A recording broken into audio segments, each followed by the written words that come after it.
शिक्षकों की उपलब्धता का है, ये भी हम लगभग 32,000 शिक्षकों की भर्ती कर रहे हैं। हमारे वो प्रोसेस में है, उनके एग्जाम्स वगैरह उनके कंडक्ट कर रहे हैं। 30,000 भर्ती करेंगे हम।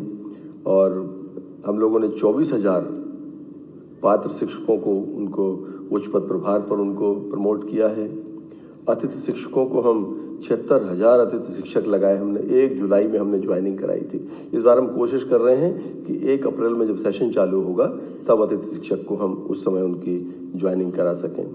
20,000 से मतलब एक्स्ट्रा आप लोगों की तरफ से हम लोगों को जानकारी आती रहती थी कि कहीं सरप्लस टीचर्स हैं, कहीं पर है नहीं है, तो वो हमने अतिशेष शिक्षकों का युक्तकरण किया।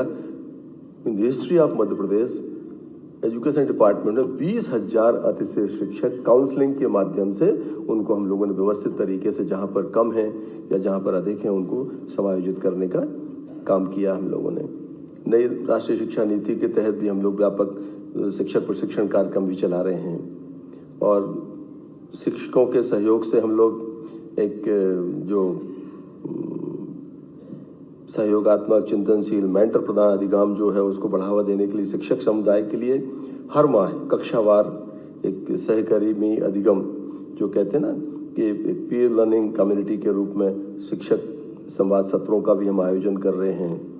और लगभग 80% हमारे रेगुलर टीचर और 96 से ऊपर हमारे अतिथि शिक्षक। हम लोगों ने जो एक हमारे शिक्षक जियो टैग आधारित एक ऐप तैयार किया है जिस पर हम उपस्थिति दर्ज कराते हैं, उस पर हमारी उपस्थिति शिक्षक दर्ज करा रहे हैं।